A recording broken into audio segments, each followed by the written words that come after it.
نحمده ونصلي ونسلم على رسوله الكريم اما بعد فاعوذ باللہ من الشیطان الرجیم بسم اللہ الرحمن الرحیم۔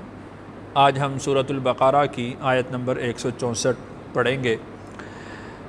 خلاصہ اس آیت کا یہ ہے کہ آیت نمبر 163 میں اللہ تعالیٰ نے ارشاد فرمایا تھا کہ انما الہکم الہ واحد لا الہ الا هو الرحمن الرحیم، کہ تمہارا الہ اکیلا ہے، اس کے علاوہ کوئی تمہارا الہ نہیں، وہ رحمان ہے، وہ رحیم ہے۔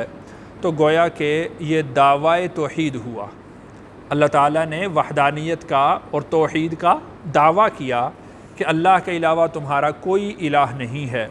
تو اس آیت کے اندر اللہ تعالیٰ نے دلائل توحید بیان کیے ہیں، اور اس ایک آیت میں اللہ تعالیٰ نے توحید کے 8 دلائل کو بیان کیا ہے۔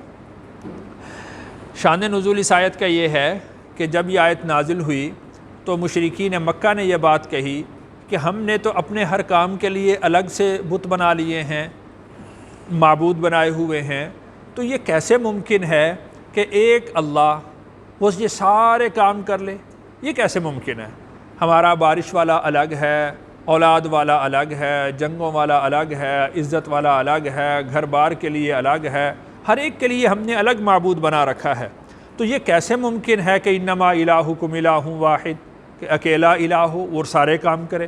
تو اللہ تعالیٰ نے اس آیت کو نازل فرمایا کہ تمہاری سوچ بہت چھوٹی ہے، اور یہ بات ذہن میں رکھیں کہ مشرک کی سوچ ہمیشہ چھوٹی رہتی ہے، موحد کی سوچ بڑی ہوتی ہے، جو توحید پرست ہوتا ہے اس کی سوچ بڑی ہوتی ہے۔ تو اللہ تعالیٰ نے دلائل توحید بیان فرما کر یہ بات ثابت کی کہ تم جو سوچ رہے ہو تمہارا سوچنا بہت محدود ہے، اور اللہ کی قدرت، اللہ کی شان اس سے بہت بڑھ کر ہے۔ ترجمہ دیکھتے ہیں۔ اِنَّ، بے شک، فی، میں، خلق السماوات والارض، زمین اور آسمانوں کی پیدائش، یعنی زمین اور آسمان کی تخلیق میں، واختلاف اللیل والنہار، اختلاف کا مطلب بدلنا، لیل کا مطلب رات، والنہار کا مطلب اور دن۔ تو اللہ تعالیٰ نے جو، جیسے میں نے عرض کیا کہ یہاں سے دلائل توحید کو بیان کیا ہے، تو اللہ تعالیٰ نے 2 دلیلیں یہاں پر بیان کی۔ پہلی دلیل یہ ہے کہ بے شک اللہ تعالیٰ کی توحید کی دلیل زمین اور آسمان کی تخلیق میں ہے۔ یہ دونوں چیزیں ایسی ہیں کہ یہ الگ الگ بھی اللہ کی توحید کی دلیل ہیں، اور اگر ان کو ملایا جائے تو پھر بھی اللہ کی توحید کی دلیل ہیں۔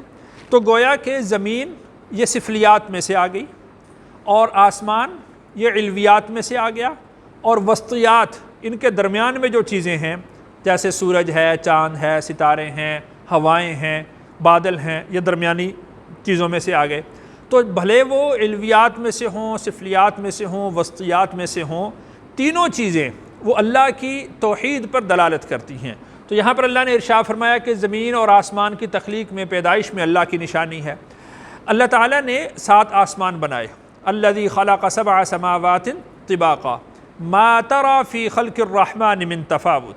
اللہ تعالیٰ نے 7 آسمان بنائے، اور طباقا، درجہ بدرجہ بنائے، ہر ایک آسمان کے اوپر دوسرا آسمان ہے۔ اور اللہ تعالیٰ نے چیلنج دیا کہ تم دیکھو، آسمان میں غور کرو، کیا تمہیں اللہ کی اس تخلیق میں کہیں کوئی کجی نظر آتی ہے؟ کہیں کوئی کمی نظر آتی ہے؟ کہیں کوئی دراڑ نظر آتی ہو؟ ہزاروں نہیں، لاکھوں نہیں، اب تو وہ کروڑوں سالوں کی بات کرتے ہیں کہ جب سے یہ کائنات بنی ہے، تو کروڑوں سالوں سے اللہ نے یہ چھت بنائی ہے، تو اس کا میٹیریل کتنا مضبوط اللہ نے لگایا ہے کہ آج تک آسمان سے کوئی بھی جز گر کر نیچے نہیں گرا، ٹوٹ کر نیچے نہیں گرا۔ تو آسمانوں کی تخلیق، پھر اس میں دیکھیں کہ اللہ تعالیٰ نے 7 آسمان بنائے، ہر ایک آسمان دوسرے آسمان سے بہت بڑا ہے۔ بعض روایات میں آتا ہے کہ جو 7واں آسمان ہے اس کے اوپر 6ٹھا آسمان ہے، تو جو 6ٹھا آسمان ہے وہ 7ویں آسمان کے مقابلے میں اتنا بڑا ہے جیسے ایک بہت بڑے گراؤنڈ کے اندر ایک چھوٹی سی گیند پڑی ہو۔ اسی طرح 6ٹھے کے اوپر 5واں ہے، 5ویں کے اوپر 4تھا ہے، تو جس طرح آسمان اوپر جاتے ہیں اسی طریقے سے وہ آسمان بڑے ہوتے رہتے ہیں. وہ سارے کے سارے کس نے بنائے؟ اللہ نے بنائے. اسی طرح والارض زمین ہے. اب دیکھیں کہ زمین کے اندر اللہ تعالیٰ نے کیسی کیسی مختلف خاصیتیں رکھی. ساری زمین کا مادہ ایک جیسا ہے. کسی کو اللہ نے بنجر بنا دیا، کسی کو اللہ نے شور زدہ بنا دیا، کسی کو اللہ نے ایسی زرخیز بنا دیا کہ وہاں پر کوئی چیز بھی لگائی جائے، کوئی چیز بھی بوئی جائے وہ فوراً سے اگ جاتی ہے. اسی طریقہ سے انسان کو اللہ نے مٹی سے ہی پیدا کیا ہے. انسانوں کی خاصیتیں کیسی رکھ دی، انسانوں کے اوصاف کیسے رکھ دیے. اسی طرح زمین کے اندر سے پھل نکلتے ہیں. ایک ہی ایریا کے اندر آم کا درخت لگائیں تو اس سے آم ہی اگتا ہے، امرود کا لگائیں تو امرود اگتا ہے. کبھی ایسا نہیں ہوا کہ آم کے درخت کو اشتباہ ہو جائے اور آم کے درخت پر امرود اگنے لگے، اور امرود کے درخت کو اشتباہ ہو جائے اس پر مالٹا لگنے لگے. ہر ایک کا ذائقہ ایک ہی کھیت کے اندر اگر آم کا درخت لگا ہے تو اس کا ذائقہ امرود میں نہیں جاتا. امرود کا درخت لگا ہے اس کے ساتھ اگر مالٹے کا درخت ہے تو امرود کا مالٹے میں نہیں جاتا. تو اللہ تعالیٰ نے کیسی پابندی مقرر کر دی ہے. تو زمین اللہ تعالیٰ کی قدرت کی نشانیوں میں سے ایک نشانی ہے. اللہ تعالیٰ بسا اوقات یوں ہوتا ہے ایک زرخیز زمین ہے اللہ اس کو بنجر کر دیتے ہیں. بسا اوقات یوں ہوتا ہے کہ بنجر زمین کو اللہ زرخیز کر دیتے ہیں. آگے اللہ تعالیٰ نے اس کو ذکر بھی فرمایا. تو زمین بھی اللہ کی قدرت کی نشانیوں میں سے ایک نشانی ہے. اسی طرح واختلاف اللیل والنہار، دن اور رات کا بدلنا. اللہ تعالیٰ نے قرآن مجید میں ایک جگہ پر ارشاد فرمایا کہ اگر اللہ تعالیٰ ہمیشہ کے لیے رات کو قائم کر دیتے تو پھر اللہ کے علاوہ کون ہے کہ جو اس رات کو دن میں تبدیل کر سکے. اور اگر ہمیشہ کے لیے اللہ دن کو قائم کر دیں تو پھر اللہ کے علاوہ کون ہے کہ جو اس دن کو رات میں تبدیل کر سکے. تو دیکھیں کہ زمین اور آسمان اور پھر دن اور رات، ان کی تبدیلی کے اندر اللہ تعالیٰ نے کیسی نشانیاں رکھی ہیں، انسانوں کے کیسے کیسے فائدے رکھے ہیں. اب دیکھیں کہ اگر بالفرض بارش نہیں ہوتی اور دھوپ سخت پڑتی ہے، ہم دیکھتے ہیں کہ سبزہ جل جاتا ہے، کھیتیاں جل جاتی ہیں، اور جو سبزیاں لگائی ہوتی ہیں وہ مارکیٹ میں نہیں آتی، وہ خراب ہو جاتی ہیں. تو اللہ تعالیٰ نے ایک معیار رکھا ہے. اس معیار سے زیادہ جب گرمی پڑنے لگتی ہے اللہ تعالیٰ رات کو لے آتے ہیں، ٹھنڈک کر دیتے ہیں. اور اسی طریقہ سے اگر ہمیشہ کے لیے رات ہی رہے اور گرمی نہ ہو تو لوگ سردی کی وجہ سے مرنے لگیں. تو انسانوں کا وجود اور اس کی بقا اور اس کے لیے جتنی چیزیں فائدہ مند ہیں ان تمام چیزوں کی بقا اللہ تعالیٰ نے واختلاف اللیل والنہار میں رکھی ہے. کبھی رات کو اللہ بڑا کر دیتے ہیں، دن کو چھوٹا، کبھی دن کو بڑا کر دیتے ہیں اور رات کو چھوٹا. اور اسی طریقہ سے اللہ تعالیٰ نے دو مشرق انتہاؤں کے بنا دیے، ایک ابتدائی مشرق جہاں سے سورج طلوع ہوتا ہے، اور ایک انتہائی مشرق جہاں پر آخر کے اندر سورج طلوع ہوتا ہے. اسی طرح دو مغرب بنا دیے، ابتدائی مغرب اور انتہائی مغرب. تو اللہ تعالیٰ اسی طریقہ سے اس مدار کے اندر اس پورے نظام کو چلا رہے ہیں. باقی یہ تو سورج اور چاند یہ ہمیں نظر آتے ہیں، باقی جتنے سیارے ہیں ان تمام کے تمام سیاروں کا مطالعہ کریں تو وہ سارے کے سارے اسی طرح اللہ کے اس نظام کے اندر جکڑے ہوئے ہیں. کل فی فلک یسبحون، ہر ایک اپنے مدار کے اندر گھوم رہا ہے، بس اس مدار سے وہ باہر نہیں نکل سکتا. تو اللہ تعالیٰ کی قدرت کی نشانیوں میں سے یہ نشانی ہے کہ سینکڑوں، ہزاروں، لاکھوں، کروڑوں سال سے اسی طریقے سے سورج کا نظام ہے، اسی طریقے سے چاند کا نظام ہے، اسی طریقے سے دن اور رات تبدیل ہو رہے ہیں. کبھی اس امر کے اندر، اللہ کے اس حکم کے اندر کبھی بھی تبدیلی نہیں آئی. اور یہ بات ذہن میں رکھیں کہ اللہ تعالیٰ جب چاہیں گے اس میں تبدیلی کر دیں گے. اب دیکھیں ہم کیا دیکھتے ہیں کہ سورج مشرق سے طلوع ہوتا ہے اور مغرب میں غروب ہوتا ہے. ایک وقت ایسا آئے گا کہ اللہ تعالیٰ سورج کو مغرب سے طلوع کر دیں گے، تو وہ اللہ کی مرضی ہوگی، جب وہ اللہ کرنا چاہیں گے اس وقت کر دیں گے. تو اللہ تعالیٰ کی قدرت کے اندر یہ ساری چیزیں ہیں، جیسے اللہ چاہتے ہیں ویسے کر دیتے. والفلک، اور جہاز، التی جو تجری چلتے ہیں، فی البحر سمندر میں،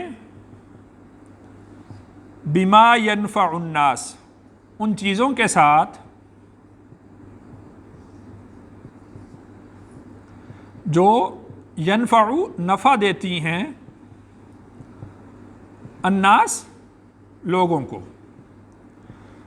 اب سمندر جو ہے اس کا پانی، اس کی گہرائی، وہ کتنی وسیع ہے، اور اس پر انسانوں کا بنایا ہوا ایک چھوٹا سا جہاز، وہ بھلے کتنا ہی بڑا ہو، سمندر کے اگر اس کے حساب سے اس کو ماپیں تو چھوٹا سا ایک جہاز ہے، تو یہ اللہ کی قدرت سے چل رہا ہوتا ہے، اور کوئی شخص یہ دعویٰ نہیں کر سکتا کہ میں نے یہ جہاز بنایا ہے، یہ اس جہاز کو کوئی ڈبو نہیں سکتا، اس کو کوئی غرق نہیں کر سکتا، محض وہ اللہ کے امر سے چل رہا ہے۔ اور پھر بما ينفع الناس، جو لوگوں کو فائدہ دیتے ہیں، وہ ان چیزوں کو لے کر چلتے ہیں کہ انسانوں کے بس میں نہیں کہ ایک جگہ سے سامان دوسرے ملک کے اندر، دوسری جگہ کے اندر منتقل کر سکیں، حتیٰ کہ جانوروں کی مدد سے بھی، باقی جگہوں پر جانوروں کی مدد سے، گاڑیوں کی مدد سے آدمی سامان لے جاتا ہے، لیکن جو ایک ملک سے دوسرے ملک تک سامان کو لے کر جانا ہے، درمیان میں اگر سمندر آ گیا ہے تو وہ جہاز کے ذریعے سے ہی ہے۔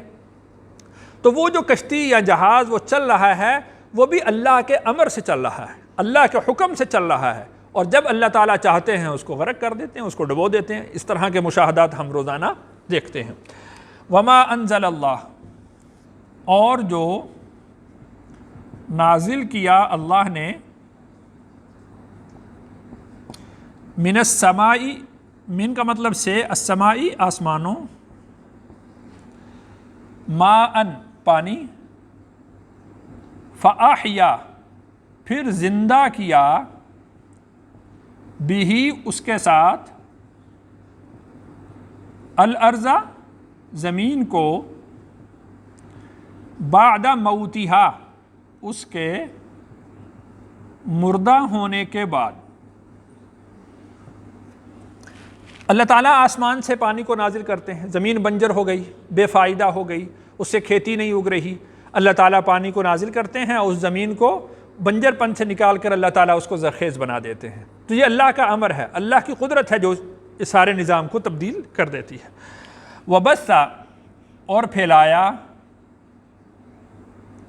فیہا اس میں، من کل دابہ ہر طرح کے جانور، زمین پر جتنے جانور ہیں یہ سب کس نے بنائے؟ اللہ نے۔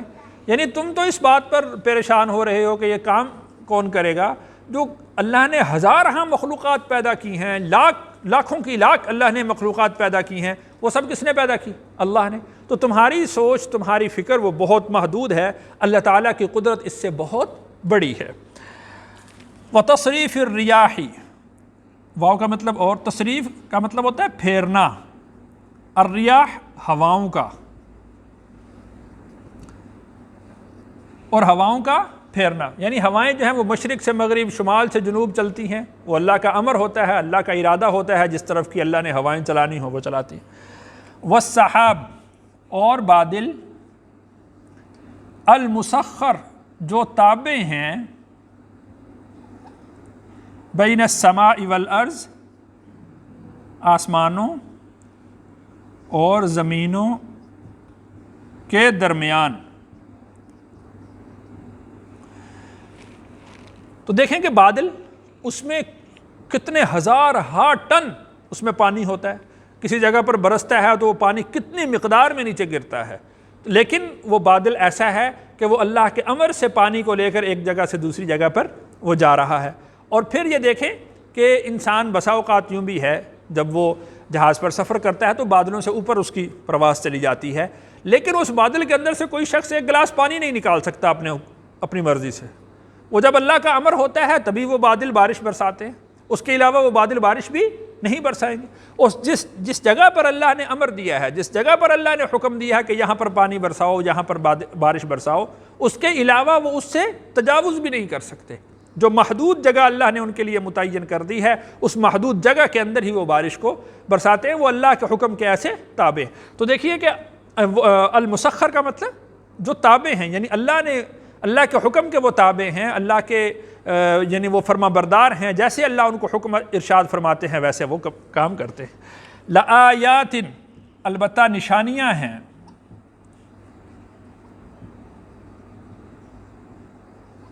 لقوم یعقلون، ان لوگوں کے لیے جو عقل رکھتے ہیں۔ اب یہ جو کام اللہ تعالیٰ نے اپنی قدرت کے بیان کیے ہیں، کیا اللہ کے علاوہ کوئی اور جس کسی کا بھی یہ دعویٰ ہے کہ اللہ کے علاوہ وہ خدا ہے، کیا وہ یہ کام کر سکتا ہے؟ زمین اور آسمان کو کیا اللہ کے علاوہ کسی اور نے پیدا کیا ہے؟ وہ تو آپ خود دیکھیں گے کہ اس کی پیدائش ہوئی، وہ تو بعد میں پیدا ہوا، اس سے پہلے ان کا الہ کون تھا؟ اور اسی طریقہ سے جب وہ موجود تھا تو زمین کے اندر سے پھل نکل رہے تھے، کبھی اس نے یہ اس طرح کیا کہ آم کے درخت پر امرود اگا دے؟ اس کی کیا قدرت میں اختیار میں ایسا ہوا؟ کبھی ایسا نہیں ہوا۔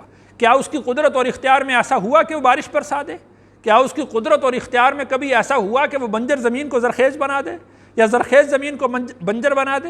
کسی کے اختیار میں آج تک ایسا نہیں ہوا۔ تو ان فی لآیات لقوم یعقلون، اس میں البتہ بہت ساری نشانیاں ہیں ان لوگوں کے لیے جو عقل رکھتے ہیں کہ اللہ کے علاوہ کوئی اور معبود نہیں ہے۔ تو لہٰذا ابتداء میں اللہ نے جو دعویٰ بیان کیا تھا کہ انما الہکم الہ واحد لا الہ الا هو الرحمن الرحیم، وہ دعویٰ اور یہ دعویٰ اور دلائل جب مل گئے تو اس سے یہ بات ثابت ہو گئی کہ تمہارا الہ سوائے ایک اللہ کے اور کوئی نہیں ہے۔